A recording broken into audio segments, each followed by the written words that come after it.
The phone buzzed softly in the quiet kitchen as I continued sorting through the stack of photos scattered across the table. "Good, thanks," I said, my voice calm but a little distracted. Heather's voice came through the line, gentle but concerned. "I'm calling about Quentin.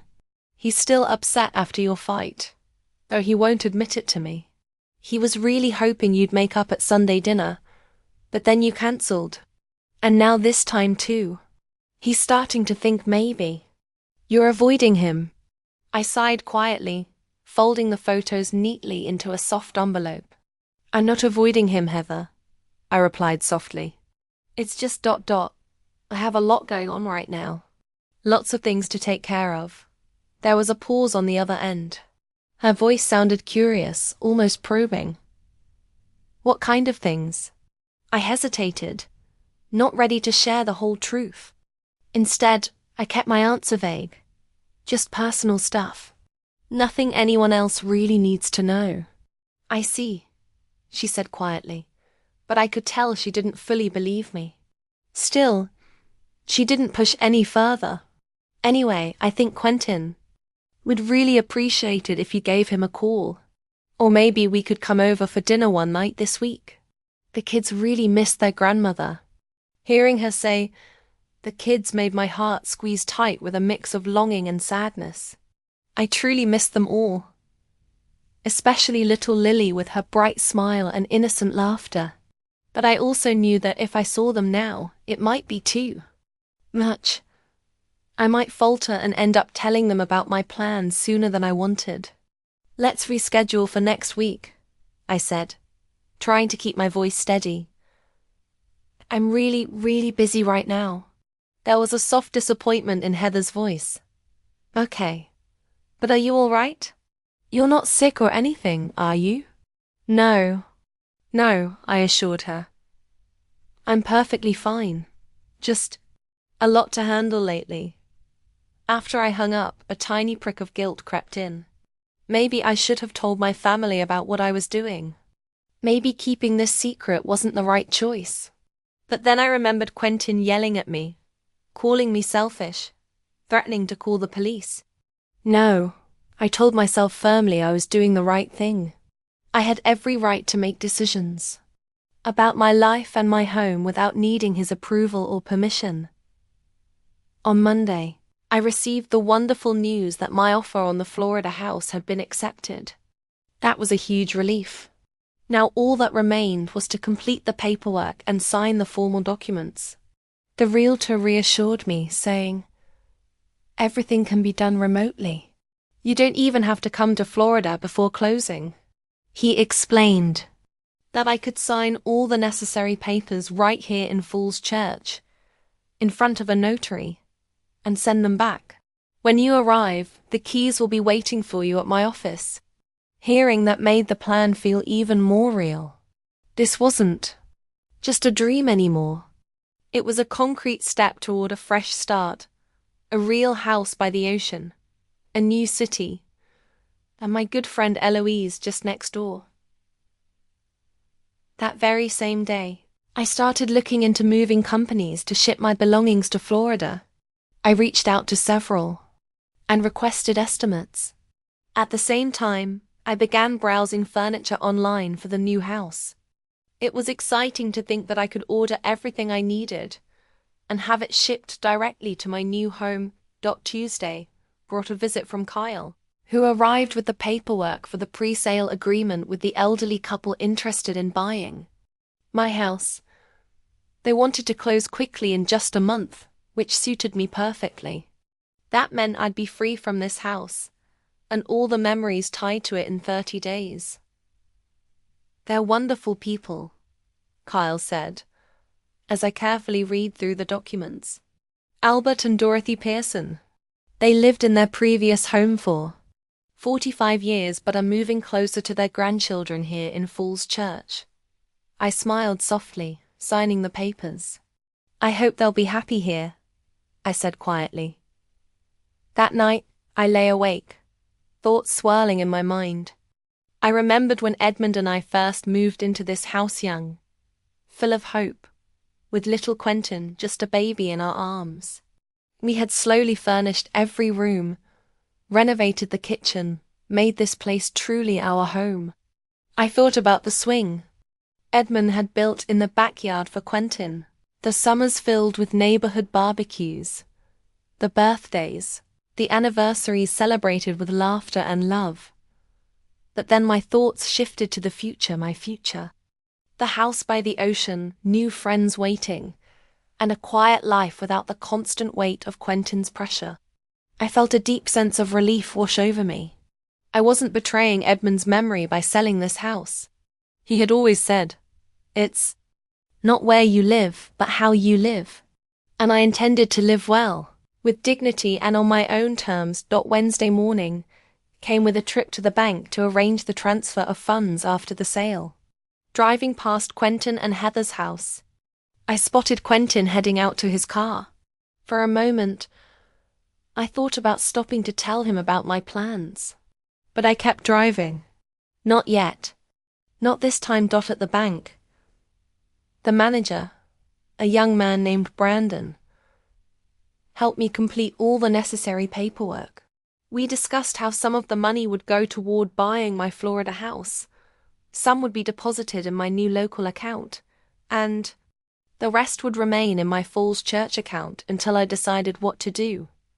"You're making a big change, Mrs. Walpole," Brandon said, smiling kindly. "Moving to another state at your age is a brave thing to do." I smiled back, feeling a quiet pride. "You have to be brave at my age," I told him. "Otherwise, you spend the rest of your life regretting what you didn't do." When I got home, I found a message waiting on my answering machine. It was Quentin's voice. "Mum, it's me. Heather and I are worried about you. You're not answering your phone or keeping our appointments. What's going on? If you're still upset about the designer incident, I already apologized. What else do you want me to say? Please call me back." I erased the message without replying. What could I say? "Sorry, son, but I'm selling the house you dreamed of and moving across the country because you treat me like a burden." No, that conversation would have to wait. Instead, I picked up the phone and called Eloise. "I've got news," I told her, trying to sound hopeful. "You're doing the right thing, Judith," she said firmly. "Your son has behaved terribly. He thinks of you as property, not a person. It's good he learns a lesson." "I feel guilty keeping my plans from him," I admitted. "Did he feel guilty when he yelled at you and threatened to call the police?" Eloise asked sharply. "When he tried to renovate your house without your consent? When he hinted it was time for you to move into a nursing home?" "No," I sighed. "Exactly," she said, her voice hard with truth. "You don't owe anyone anything, Judith. This is your life, and you have every right to live it how you want." Talking with Eloise cleared my mind. She saw things without the fog of family emotions clouding her judgment.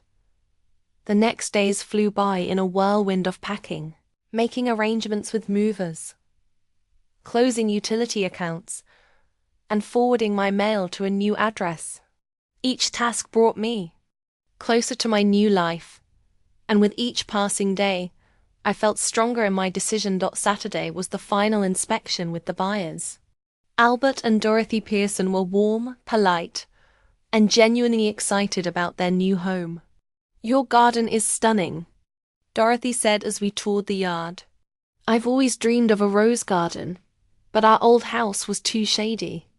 Roses need care, but they're worth it," I told her, showing off my favorite bushes. "This white one is 20 years old. I brought it back from the nursery when it was barely taller than a pencil." Dorothy gently touched the soft white petals. "Don't worry, I'll take good care of it." Albert was more interested in the technical details: heating, air conditioning, the roof's condition, but he smiled warmly. "You have a beautiful home, Mrs. Walpole," he said, shaking my hand. "We promise to take great care of it." After they left, I felt a strange relief. the house would pass into good hands. It would be loved and appreciated. That was important. To me. On Sunday, Kyle brought in the final papers to sign. Everything was ready for the closing, which was to take place in 2 weeks. I also got the paperwork from the realtor in Florida. My purchase was also moving along smoothly, and the closing was scheduled for the same day as the sale of this house. Everything is coming together perfectly. Kyle said Ash gathered up the signed paperwork. You sell one house and buy another on the same day. It's like a movie. Yeah, it's a weird feeling, I admitted, like someone had scripted my life and everything was going exactly according to plan. You still haven't told your family? He asked cautiously. I shook my head. And I know I should, but every time I think about this conversation, I feel bad. I understand. Kyle nodded. That maybe it's better to tell them before the deal closes, so that they have time to get used to the idea. I knew he was right. Quentin would be furious when he found out I'd sold the house without consulting him, without offering to buy it, without asking his permission. But the longer I put off having this conversation, the harder it was to start it. I'll think about it, I promised Kyle. Maybe next week. After Kyle left, I sat quietly in the living room for what felt like hours, my eyes fixed on the scattered pictures I hadn't packed yet. There was Edmund, beaming with joy on our wedding day, his smile wide and his eyes sparkling with happiness. Next to him, a younger Quentin stood tall and proud in his graduation robe, clutching his diploma like it was the greatest treasure. Then there were the photos of my grandchildren from last Christmas, their faces glowing with innocent smiles and holiday cheer. My family, a word so simple yet full of meaning. Despite all the pain, arguments, and misunderstandings that had come between us, it was still my family. But as I looked at those faces, a thought grew clearer in my mind. They were my family, yes, but they were not my owners. No one had the right to control how I lived my life, how I spent my days, or what decisions I made for myself. And if Quentin couldn't see that if all he saw was an obstacle, or at best a free babysitter for his children, then maybe it was better this way. Maybe the distance between us would help heal some wounds. Maybe, just maybe, when I was far away in Florida, he would finally learn to value the time and attention I gave him, instead of taking it for granted like he always had. A soft warmth filled me at that thought. I was doing the right thing. I deserved peace. I deserved happiness. And if that meant selling this house, leaving behind all the memories and starting fresh on the other side of the country, then that's exactly what I was going to do. With a quiet determination, I rose from the couch and moved back to my packing. In 2 weeks, the papers would be signed.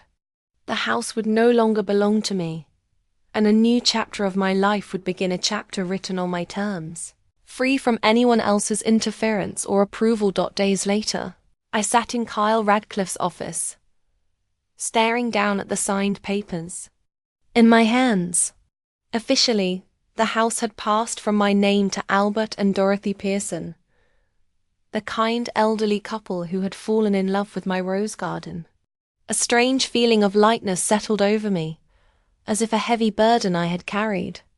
The years was finally lifted off my shoulders. Congratulations, Mrs. Walpole, Kyle said warmly, shaking my hand. The deal is closed. The money will be wired to your account within 24 hours. Thank you, Kyle, I said with a gentle smile. You made this process much easier than I expected. That's what I'm here for, he replied. Then he asked, how about your purchase in Florida? Did everything go smoothly? Yes, I just got confirmation from the realtor there. The house is officially mine. The keys will be waiting for me at his office when I visit next week. That's wonderful, Kyle said, handing me a neat folder filled with copies of all the documents. Keep these in a safe place. By the way, have you told your son yet? I shook my head slowly. No, I haven't. I know I should have, but every time I thought about it, something held me back. Kyle nodded knowingly. I understand.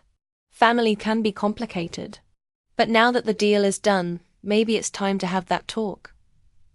You're right, I admitted quietly. I'll tell him today.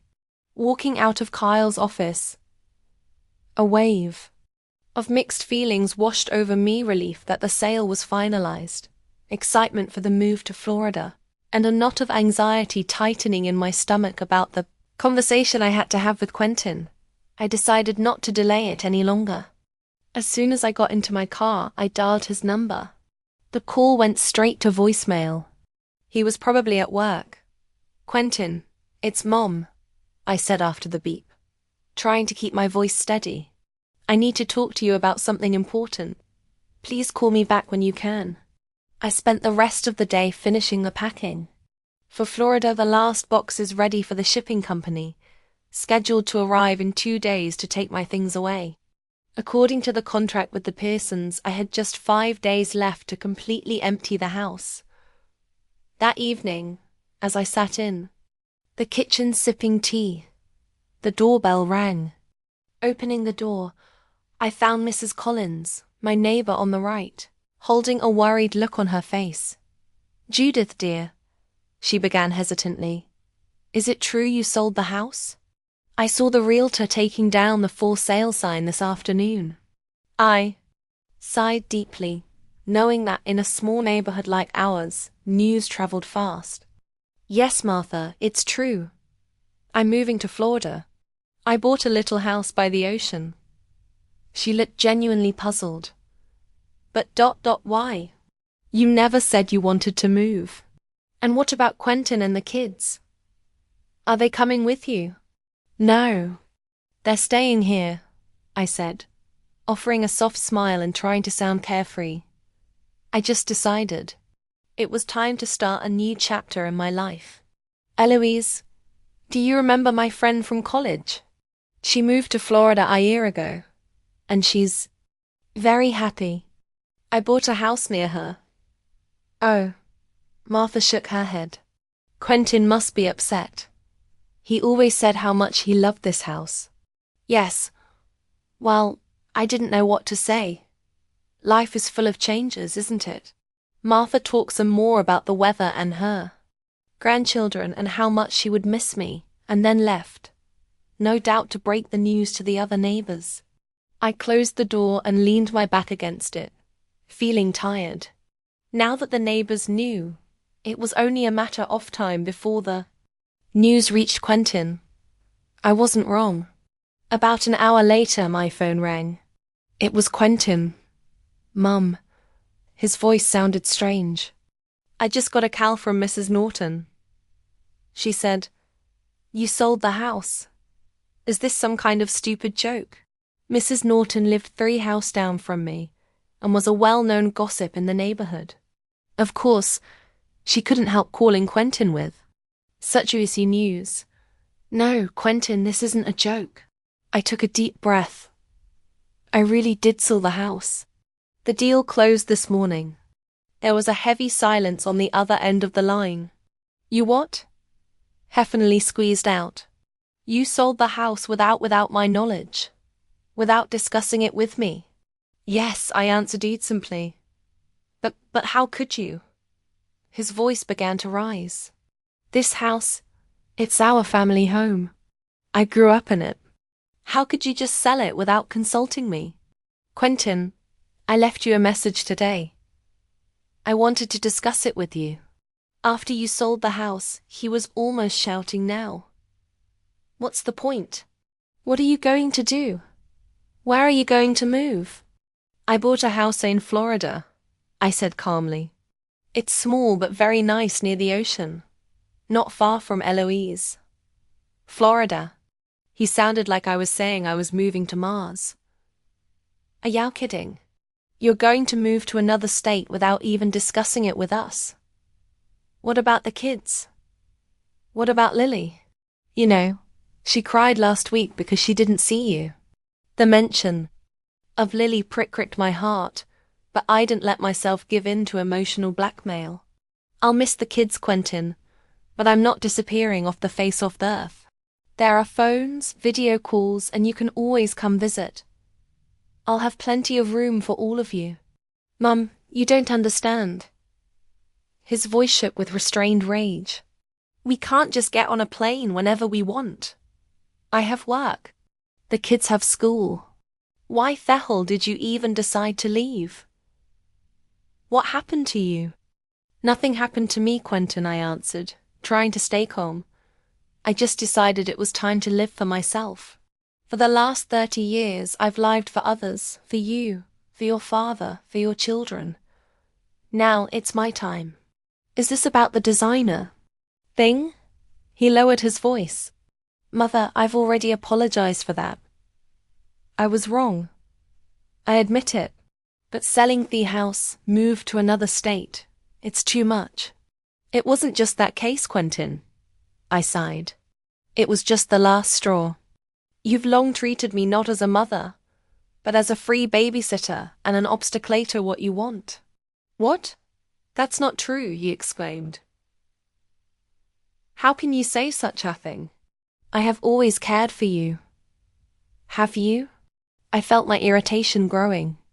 Then why do you keep insinuating that it's time for me to move to a smaller place?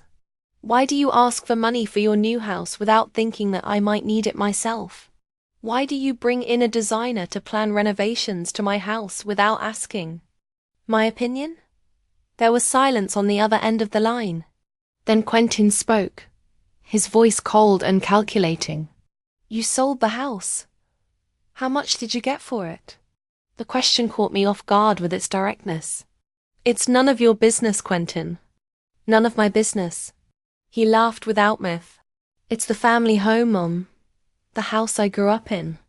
My father's house. And you say it's none of my business. It was my home, Quentin. I tried to speak calmly but firmly. Mine and your father's. We bought it. We paid the mortgage for 30 years. When your father died, it passed to me. It was my property, and I had every right to dispose of it as I saw fit. That you should have offered it to me. His voice shook with indignation. If you decided to sell it, you should have asked me if I wanted to buy it first. Could you afford it? I asked bluntly. Well, maybe not right away, he stammered. But we could work something out. You could give me time to raise the money, or we could arrange an installment plan.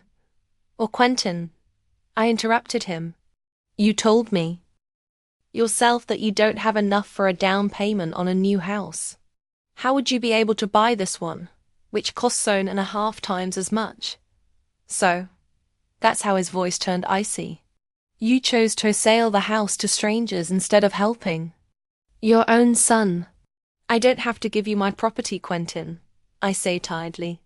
And frankly, after the way you've been treating me lately, I'm not sure I want to. What are you talking about? I've always been a good son. I visited you. I called you. I took care of you. When you needed something, I finished for him. When you needed a nanny for the kids or money for a new house. Or when you wanted to renovate my house because you already thought it was yours. Not fair, Mom. He was almost screaming. I did all this for you. A new house would have been better for you with a room on the first floor, so Yao wouldn't have to climb the stairs. Renovations would have made your home more modern and safer. I was thinking of you. No, Quinton. I shook my head though he couldn't see it. You were thinking of yourself about how convenient it would be to have me around to babysit, about how nice it would be to have my house after I moved to a smaller place. You never asked what I wanted. You just assumed that at my age I should be grateful for any attention and willing to give everything I have. There was silence on the other end of the line. I could only hear Quentin's heavy breathing. I can't believe it, he said finally. You sold the house without consulting me. You moved to another state without thinking of your grandchildren. And now you're accusing me of being a bad son after everything I've done for you. I didn't say you were a bad son. Quentin. I sighed. I'm just saying that you've stopped seeing me as a person with my own desires and rights. You only see me as a resource to be used. That's ridiculous, he snorted. You know what? Do whatever you want. Move to Florida. Live among old people. Forget about your family. But don't expect us to visit you or video call you every week. You've made your choice. With those words, he hung up. I sat looking at the phone in my hand for a long time. I expected the conversation to be difficult, but the reality was even worse. Quentin wasn't just upset or disappointed. He was furious. And worst of all, he saw nothing wrong with my behavior. In his eyes, I was an ungrateful mother who had betrayed her family by selling the house and deciding to live her own life. I put the kettle on and made myself a cup of chamomile tea, trying to calm down. Just as I sat down at the table, the phone rang again. This time it was Heather. Judith. Her voice sounded tense. Is it true you sold the house? Yes, Heather, it's true, I replied, preparing for another round of accusations. And you're moving to Florida? She sounded like she couldn't believe it. Yeah, I bought a little house near the ocean. I'm moving next week. But why? She sounded genuinely confused. You never said you wanted toll leave. What happened? I sighed. Heather had always been more sensible than Quentin, more able to see things from different angles.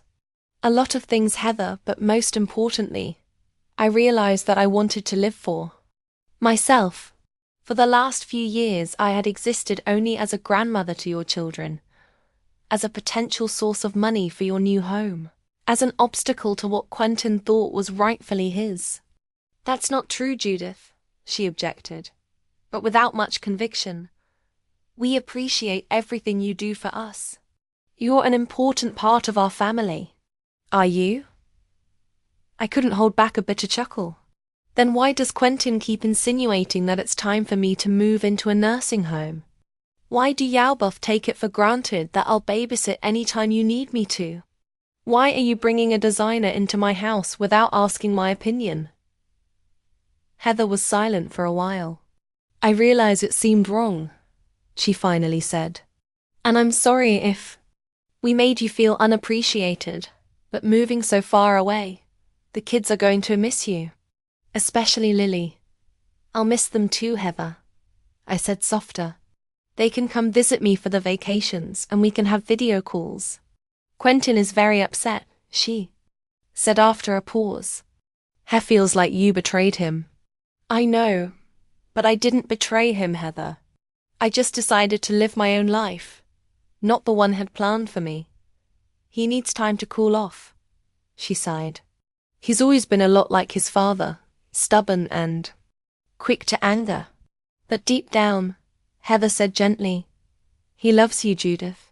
He just doesn't quite know how to show it the right way. I took a deep breath and replied, I love him too, Heather. He's my son after all. But love doesn't mean I have to give up my own happiness just to make things easier for him. We talked for a while longer.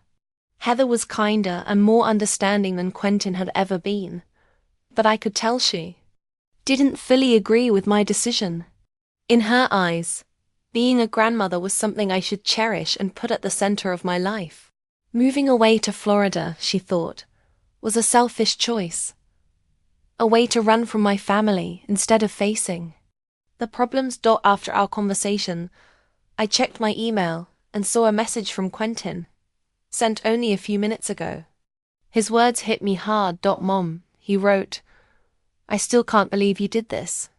You sold the house I grew up in. The house where Dad's memories live. The house that was supposed to stay in the family. For me and my children one day. You sold it to strangers without telling me, without asking what I thought, without even giving me a chance to know your plans. You say I didn't see you as a person with your own wishes. But did you see me as your son, who deserved to be part of this decision? Did you think about how I feel? or the children.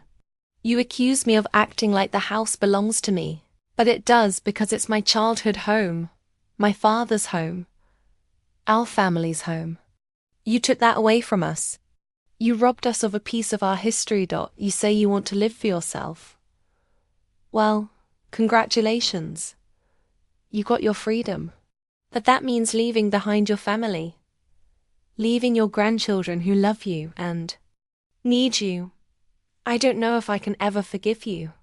Not just for selling the house, which hurts, but for not even talking to me about it.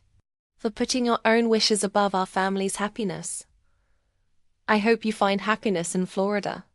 Because if you do, it will be at the cost of losing your son and his family.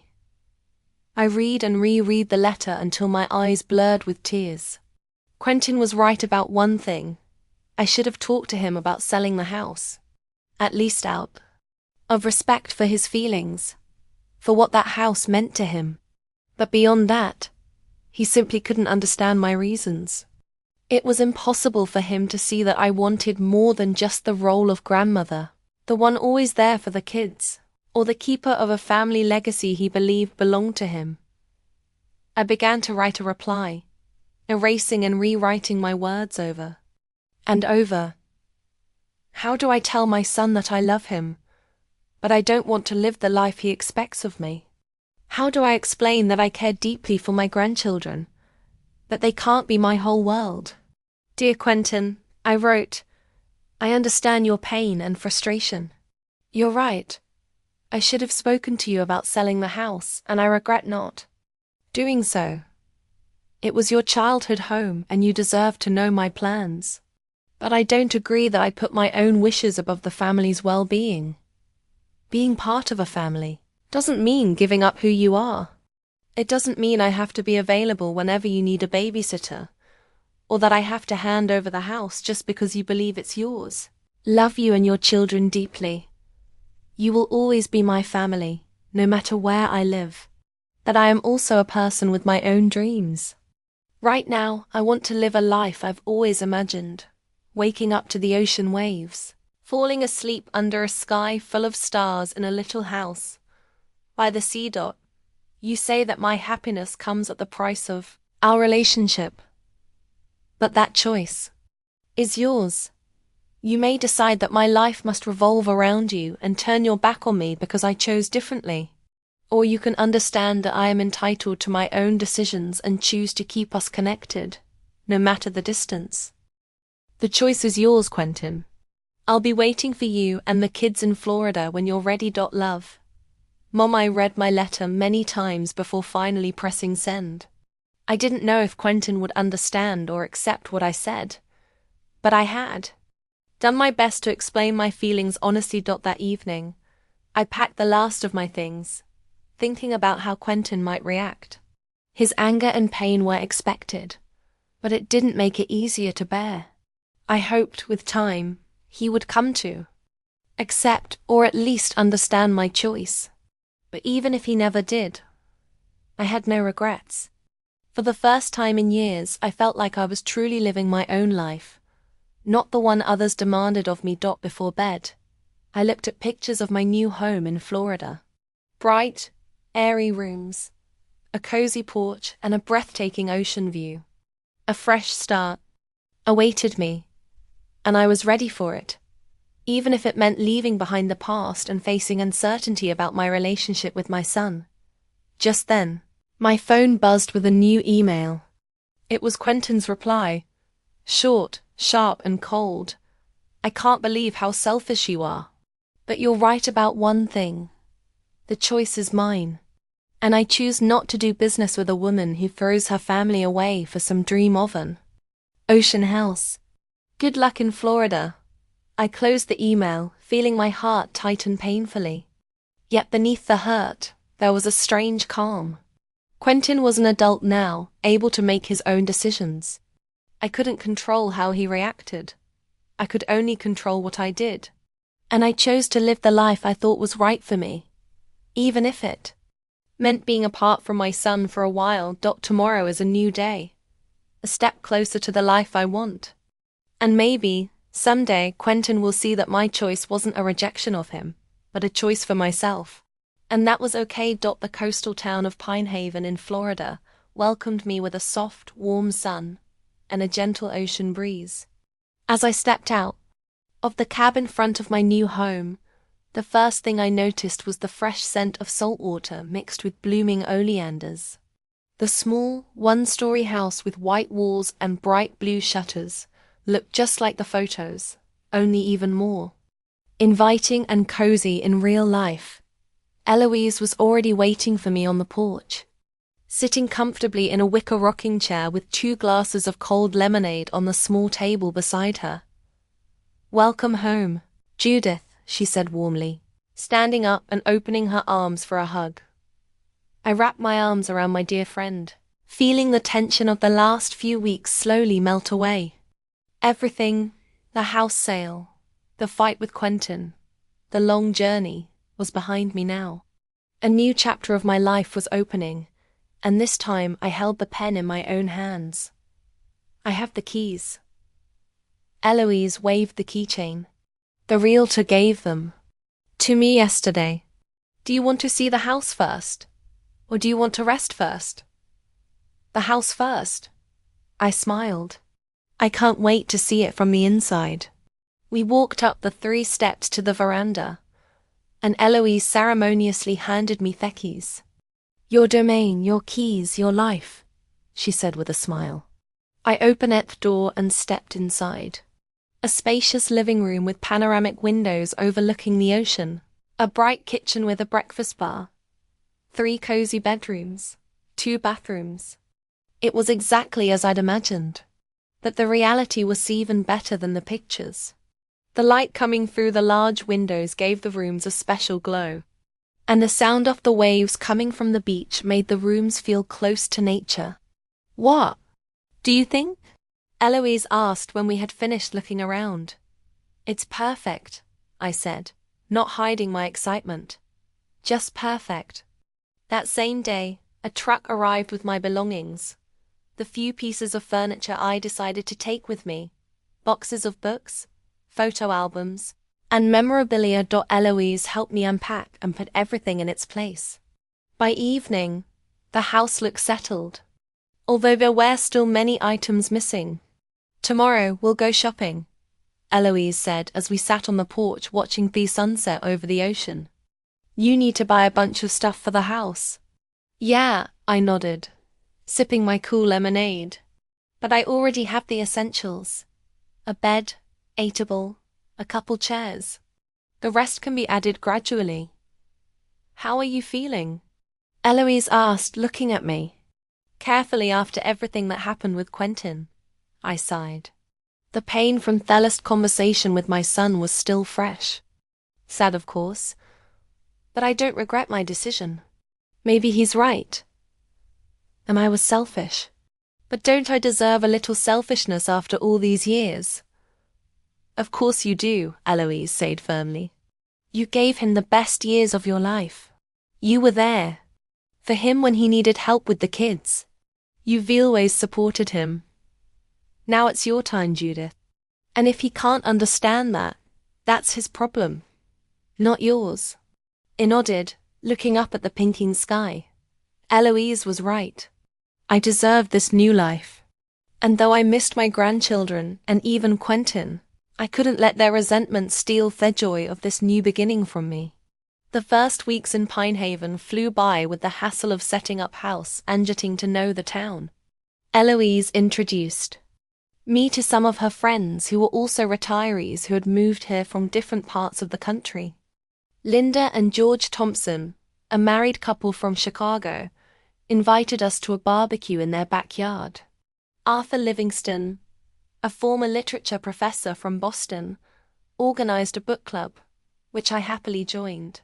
Susan Chun, an energetic widow from San Francisco, led a yoga group on the beach in the mornings. I quickly became embedded in the local community.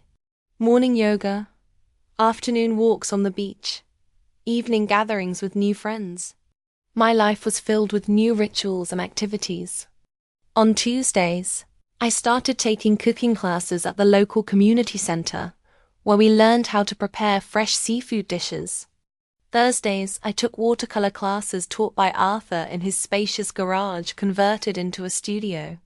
The ocean became my daily companion. Every morning I woke to the sound of the waves. Every evening I fell asleep to their lulling melody. I loved long walks along the shore, collecting shells and watching pelicans dive for fish. I hadn't heard from Quentin. I sent him a text with my new address and phone number, but he didn't respond. Heather sent a short message. Got your address. Quentin is still upset. Giving him time. I tried not to dwell on it, but thoughts of grandchildren often came to me, especially in the evenings when I sat alone on the porch looking at the stars. One day, about a month after moving in, I got a call from Piper. When I heard her voice, I felt tears come to my eyes. Grandma, she said hesitantly. It's me, Piper. Sweetheart, I could barely contain my excitement. It's so good to hear from you. Me too. Her voice was quieter than usual. Dad doesn't know I'm calling. He forbade. Used to talk to you. The words hurt, but it tried not to show it in my voice. I understand, honey. How are you? How's school? How are Ethan and Lily? I'm good. I got an A on my science project. Ethan's still the same, sitting in his room playing video games. And Lily, she misses you, Grandma. She often asks when you'll be back. I swallowed the lump in my throat. I miss you too, sweetheart. I really, really do, but, I'm not going back to Falls Church. This is my home now. I know, Piper said. Daddy says you left us for some beach. That's not true, honey. I tried to say calmly. I didn't leave anyone. I just decided to make a life for myself. Like when you decide to read a book or paint because you like it, not because someone asks you to. Yeah, she said after a pause. I understand. You can always come visit me, I continued. It's so beautiful here. The ocean, the beach, the palm trees, you'd love it. I'd love to, she said with longing in her voice. But Daddy says we'll never go to your place. He's hurt right now, sweetheart. It'll pass with time. I hope so, she said quietly. Oh, I've got to go. Mommy's calling for dinner. I love you, Grandma. I love you too, Piper. And Ethan and Lily too. Tell them, please. After that conversation, I sat on the veranda for a long time, looking out at the ocean and reflecting on my choices. The pain of being separated from my grandchildren was acute, but I knew that to go back would mean falling under Quentin's control again, becoming a free babysitter again and an obstacle to his goals. No, I couldn't do that. Not now that I was finally starting to live my own life. Weeks went by, adding up to months. I had completely furnished my home, turning it into a cozy nest that reflected my taste and interests. There was a comfortable couch and armchairs in the living room, arranged so that they overlooked the ocean. On the walls are my own watercolor, landscapes and framed photos. Edmund and me on our wedding day. Quentin the senior, my grandchildren last Christmas. I didn't blot out my past. I just didn't let it dictate my future. In the garden behind the house, I planted a small rose garden. Of course, it couldn't compare to the one I had in Falls Church. But under the hot Florida sun, roses bloomed almost year-round. I found varieties that did well in the local climate and spent an hour or two every morning tending them. Gradually, I became more involved in the local community. Together with Eloise, we started volunteering at the library, holding reading hours for children once a week. This partly filled the void of not having grandchildren of my own. The little listeners listened enthusiastically to the stories we read, and their delighted eyes reminded me of Lily. I also joined the local retirement choir I had never sung in public for, shy of my voice. But here, among similarly amateur singers, it was no longer a problem. We practiced twice a week and performed at local events, charity fairs, festivals, nursing homes. It gave me a sense of community and the joy of being able to give others positive vibes. I still hadn't heard from Quentin, but Piper would sneak a call about once a month. From her stories, I learned what was going on in me grandchildren's lives. Ethan joined the school swim team and started spending less time playing video games. Lily went to kindergarten and drew a portrait of a family that included me, the grandmother who lives near the ocean. Quentin and Heather, according to Piper, did buy a new house after all. Smaller and cheaper than Theon they dreamed of, but with a pool and separate rooms for the kids. Dad still talks about you sometimes, Piper said to me during one of our long phone conversations. Especially when something goes wrong, he'll say, "Here's something Grandma would know what to do." That made me smile through tears I hadn't even realized were falling. So maybe he did miss me, even if he'd never say it out loud. But by the time 6 months had passed since I moved to Pine Haven, Florida, I truly felt at home. I had found new friends, activities that brought me joy, and a comfortable daily routine that I set for myself. Mornings no longer started with the weight of having to pick up grandchildren from school, or worrying about Quentin hinting about the house again. Instead, I woke up excited, looking forward to a new day filled with things I chose to do for myself. On the exact day marking half a year since my arrival, Eloise surprised me with a small party at my new home. Our close friends gathered, the Thompsons, Arthur, Susan, and a few others I had met over these months. We sat together on the veranda, enjoying the warm evening air, sharing good food, and savoring fine wine. "To Judith," Arthur said, lifting his glass high. "To the woman brave enough to start fresh when so many would have given up." Everyone raised their glasses and joined the toast. I felt tears fill my eyes once again, but this time, tears of happiness and gratitude. "Thank you all," I said softly, looking around at the kind faces of my new friends. "Thank you for welcoming me, for your support, and for your friendship. I don't regret for a single moment that I moved here." When the guests had gone, Eloise and I remained on the veranda, gazing at the stars twinkling over the ocean. "You really have no regrets?" she asked quietly, her voice gentle in the night air. I paused, thinking about everything: the fight with Quentin, the pain of leaving my grandchildren behind. Do I regret the rift between us? Of course. Do I miss my grandchildren every single day? Absolutely. But do I regret coming here, starting this new life? Not for a second. Eloise squeezed my hand warmly. "I'm so glad to hear that. You deserve happiness, Judith." Looking out at the dark ocean where the stars shimmered on the waves, I said, "I never thought that at 68, I'd be starting over like this, learning to paint, singing in a choir, making new friends. I always imagined that at my age, life would be settled and quiet. That all that remained was watching my grandchildren grow and slowly preparing for the end." "Many people think that way," Eloise nodded. "That's why they live on autopilot, never daring to dream of something new. But now you wake up every day wondering what new adventures await. And that's a wonderful feeling." The next morning, as I tended my roses in the garden, the phone rang. The number was unfamiliar. It showed a false area code from Falls Church. I answered, hoping it was Piper. "Mom," Quentin's voice came, hesitant and uncertain, as if he wasn't sure you should be calling. "Quentin," I said, trying to keep surprise from my voice. "How are you?" "I'm okay," he answered quietly. "How about you?" "I'm good, thanks," I smiled softly.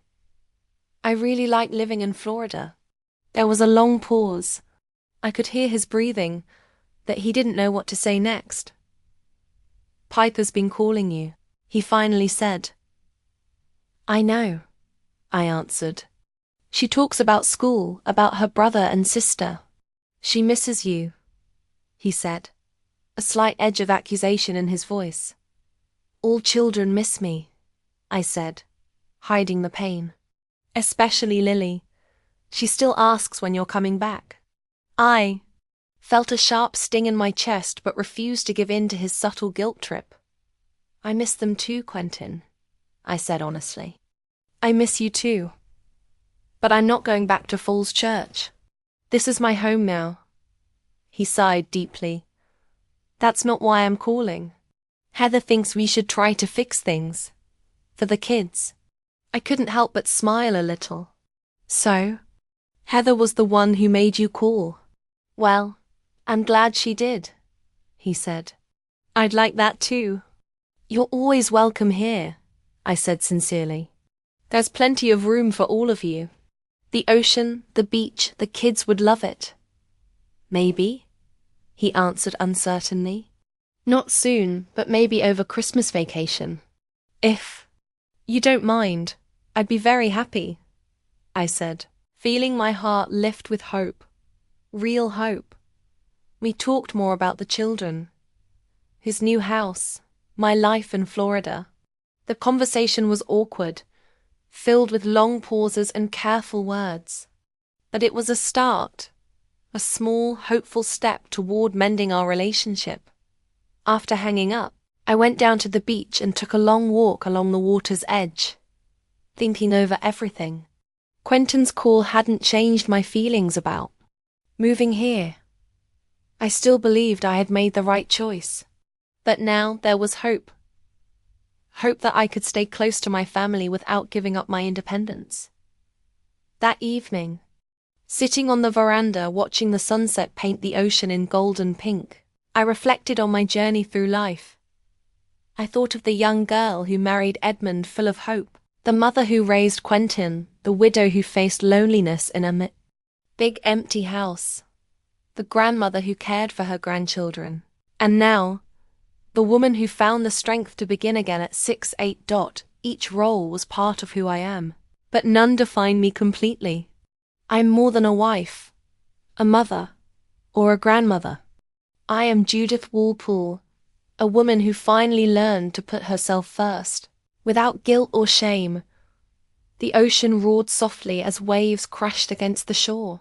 Stars began to twinkle in the darkening sky. A gentle breeze carried the scent of my roses from the garden. I took a deep breath, filled with gratitude for this moment, this life, and the courage that had brought me here. I was home. I was me. And that was all that mattered.